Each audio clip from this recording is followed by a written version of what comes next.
ఈ సెట్స్ మీద రెండున్నాయి, వెయిటింగ్ లో ఇంకో ఇద్దరున్నారు. అయినా ఆ తర్వాత ఏం చేస్తే బాగుంటుందనే చర్చ మాత్రం ఆగడం లేదు.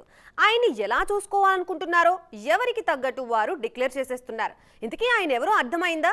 ఎస్, ఆయన పేరే పవర్ స్టార్ పవన్ కళ్యాణ్. తన అభిమాన హీరో నెక్స్ట్ ఏ కెప్టెన్ తో సినిమా చేస్తే బాగుంటుందో చెప్పేశారు నితిన్. వైరల్ అవుతున్న ఆ డీటెయిల్స్ చూసేద్దాం పదండి. మా పవర్ స్టార్ ఎలివేషన్స్ ని బిగ్ స్క్రీన్ మీద చూసుకుని చాన్నాళ్లైపోయింది. సమ్మర్ ఎప్పుడెప్పుడొస్తుందా అని వెయిట్ చేస్తున్నాం అంటూ చాలా మంది ఫ్యాన్స్ ఇష్టంగా ఎదురుచూస్తున్నారు.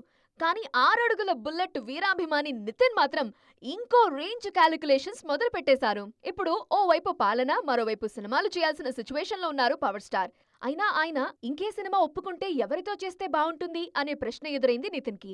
రాజమౌళితో అయినా, సుకుమార్ అయినా ఖచ్చితంగా 3 ఏళ్లు తీసుకుంటారు కాబట్టి సందీప్ రెడ్డి వంగాతో సినిమా అయితే పర్ఫెక్ట్ అని ఒపీనియన్ షేర్ చేసుకున్నారు నితిన్. సందీప్ జస్ట్ 8 నెలల్లో మూవీ కంప్లీట్ చేస్తారు కాబట్టి పవర్ స్టార్ ప్రెజెంట్ సిచ్యువేషన్ కి ఈ డైరెక్టర్ అయితే సూపర్ సెట్ అవుతారన్నది నితిన్ ఒపీనియన్. అన్నట్టు సందీప్ రెడ్డి వంగ కైట్ ఫెస్టివల్లో పవన్ సాంగ్ ని మీరు విన్నారా లేదా?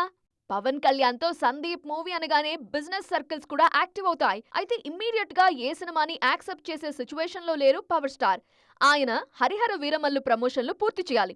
ఆ వెంటనే క్యూలో ఉన్న ఓజీ గురించి ఆలోచించాలి. ఇవి పూర్తి కాగానే ఉస్తాద్ భగత్ సింగ్ లైన్ లో ఉంటాడు. ఆ వెంటనే సురేందర్ రెడ్డి సినిమా ఎప్పట్నుంచో ఊరిస్తోంది. సో ఇప్పట్లో అయితే కుదిరే ఛాన్స్ కనిపించడం లేదు.